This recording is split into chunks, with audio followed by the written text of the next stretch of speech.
எல்லோருக்குமான தலைவர் அம்பேத்கர் நூல் வெளியீட்டு விழா வெற்றிகரமாக நிறைவடைஞ்சிருக்கு. அந்த அரங்கத்தில் தான் நம்ம இருக்கோம்.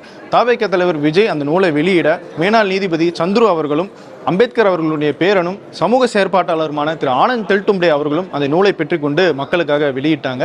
இந்த நிகழ்ச்சி பெரிய எதிர்பார்ப்புக்கிடையே வெற்றிகரமாக நடந்து முடிஞ்சிருக்கு. அதில் தாவேகவினுடைய தலைவர் திரு விஜய் அவர்கள் என்ன பேசினாரு அப்படிங்கிறது தான் இந்த வீடியோவில் நம்ம பார்க்க போகிறோம். இது டிகோட் நிகழ்ச்சி. நான் உங்கள் வெங்கடேஷ். எல்லோருக்குமான தலைவர் அம்பேத்கர் அப்படிங்கிற இந்த நூலை அம்பேத்கரனுடைய நினைவு நாளில் வெளியிடுறது தனக்கு கிடைச்ச வரம் அப்படின்னு சொல்லிட்டு இந்த ஸ்பீச்சை தொடங்குறாரு விஜய் அவர்கள்.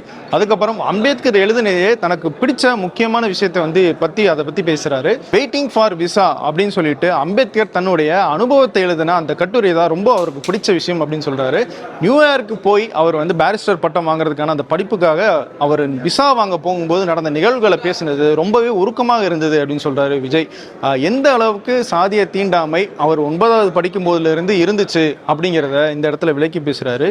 அவர் பட்டம் வாங்கிட்டு இந்தியாவுக்கு வந்த பிறகும் ஒரு கிராம மக்கள் அவருக்கு ஒரு வாகனம் ஏற்படுத்தி தராங்க காரில். அந்த காருடைய டிரைவர் அம்பேத்கரை வச்சு ஓட்டிட்டு போகிறதுக்கு தயங்குறாரு. அப்படி அந்த அளவுக்கு சாதிய தீண்டாமையை எதிர்கொண்டவர் அம்பேத்கர். அப்படிப்பட்ட நிலைமையில இருந்து ஒரு வைராக்கியம் தான் அவரை இந்த அளவுக்கு உலகின் முக்கியமான ஒரு இன்டெலெக்சுவலாக உயர்த்துறதுக்கு காரணமாக இருந்தது தான் அந்த வைராக்கியம் அப்படின்னு சொல்றாரு. அப்படிப்பட்ட வைராக்கியம் தான் நம்மளையும் இத்தனை நாள் வழிநடத்தி சென்றிருக்கு அப்படின்னு அவர் பேசுறாரு. அரசியலமைப்பை கொடுத்த அண்ணல் அம்பேத்கர் அவர்கள் இன்னைக்கு இந்தியாவில் நம்மளோட இருந்தார்னா எவ்வளவு தூரம் இந்தியாவை பார்த்து வருத்தப்படுவார் அப்படிங்கிற ஒரு கேள்வியும் விஜய் இந்த இடத்துல கேட்குறாரு.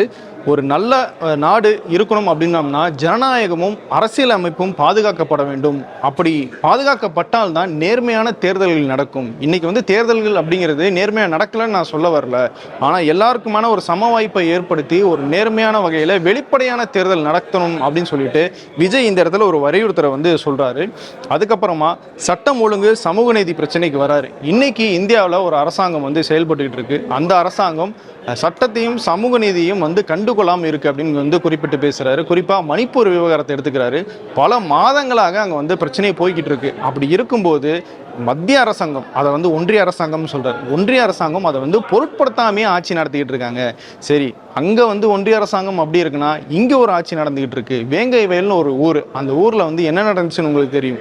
அதாவது அந்த குடிநீர்ல மலம் கலக்கப்பட்ட விஷயத்தை பத்தி பேசுறாரு விஜய். இந்த இடத்துல 2 ஆண்டுகளுக்கு ஆகுது. இன்னும் வரைக்கும் அந்த இடத்துல யார் குற்றவாளி, இந்த மோசமான செயலை செஞ்சது யாரு அப்படிங்கிறத கண்டுபிடிக்கிறதுக்கான ஒரு துரும்ப கூட கிள்ளி போடல இங்க இருக்கிற அரசாங்கம் அப்படின்னு சொல்லிட்டு இங்க திமுக அரசையும் விமர்சிக்கிறாரு விஜய். இதையெல்லாம் அம்பேத்கர் இப்ப இருந்து பார்த்திருந்தாருன்னா கண்டிப்பா தலை குனிஞ்சிருப்பாருன்னு சொல்றாரு விஜய். நம்ம ஊர்ல பெண் குழந்தைகளுக்கும் பெண்களுக்கும் ஏன் மனிதர்களுக்குமே ஒரு பாதுகாப்பு இல்லாத சூழ்நிலை நிலம்பிட்டு இருக்கு. இந்த நிலைமை எல்லாம் மாறணும்னா மக்களுக்கு உண்மையான பாதுகாப்பு கிடைக்கணும்னா முழுமையா உண்மையா மக்களை நேசிக்கிற ஒரு அரசாங்கம் அமையணும். அப்படி அமைஞ்சிட்டா இந்த நிலைமையெல்லாம் மாறிடும் அப்படின்னு சொல்லி விஜய் சொன்னவன அரங்கத்தில் பெரிய கரகோஷம் எழுந்துச்சு. அது மட்டும் இல்லை, சிலர் சம்பிரதாயத்துக்கு ட்வீட் போடுறாங்க, சம்பிரதாயத்துக்கு அறிக்கை விடுறாங்க, சம்பிரதாயத்துக்கு போய் வெள்ளத்தில் நின்று மக்கள்கிட்ட உண்மையாக இருக்கிற மாதிரி பேசிகிட்டு இருக்காங்க. எனக்கு அதிலலாம் உடன்பாடு கிடையாது. மக்களை உண்மையாக நேசிக்கிறவங்க இங்கே அரசாங்கத்துக்கு வரணும். அது நடந்தால் தான் இந்த நாடகங்கள்லாம் மாறும் அப்படின்னு சொல்லிட்டு விஜய் ஒரு விஷயத்தை பேசியிருக்காரு. அது மட்டும் கிடையாது, இங்கே இருக்கிற ஆட்சி மக்களை மதிக்க தெரியாத, மக்களுக்கு உரிமைகளை கொடுக்க தெரியாத, சமூக பாதுகாப்பு கொடுக்காம கூட்டணியை நம்பி மட்டுமே சிலர் ஒரு 200 இடத்த நாங்கள் பிடிச்சிரோம்னு சொல்லி எகத்தாளமாக பேசிகிட்டு இருக்காங்க.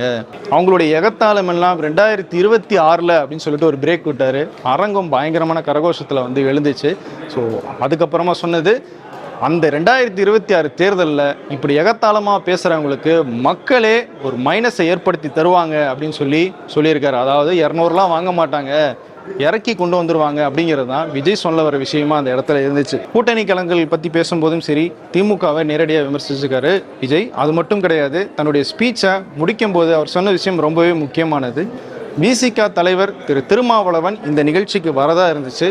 ஆனால் அவர் அம்பேத்கர் பற்றின ஒரு புத்தகத்தை வெளியிடுறதுக்கு கூட வர முடியாத அளவுக்கு அவருக்கு அழுத்தம் கொடுக்கப்பட்டிருக்கு, அரசியல் அழுத்தம். அந்த அளவுக்கு அவருக்கு ஒரு அழுத்தம் கொடுக்கறதுக்கு யார் காரணம் அப்படிங்கிறது உங்களுக்கு தெரியும். இந்த நிகழ்ச்சிக்கு அவர் வரல அப்படின்னாலும் அவருடைய மனசு இங்கே தான் இருக்கும் அப்படிங்கிறது எனக்கு தெரியும் அப்படின்னு சொல்லிட்டு இந்த ஸ்பீச்சை முடிச்சிருக்காரு விஜய் அவர்கள். இந்த நிகழ்ச்சி வெற்றிகரமாக முடிச்சிருக்கு.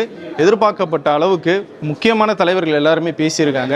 இதனுடைய அரசியல் தாக்கம் என்ன அப்படிங்கிறது அடுத்தடுத்த நாட்களில் நம்மளுக்கு தெரிய வரும். தொடர்ந்து விகடனோடு இணைந்திருங்கள். நன்றி, வணக்கம். எல்லோருக்குமான தலைவர் அம்பேத்கர் நூலை நீங்கள் வாங்கணும்னு விருப்பப்பட்டீங்கன்னா கீழே லிங்க்கும் ஒரு நம்பரும் கொடுத்துருக்கும். அதில் நீங்கள் பதிவு பண்ணிங்கன்னா இந்த புக்கை நீங்கள் வாங்கலாம். நன்றி, வணக்கம்.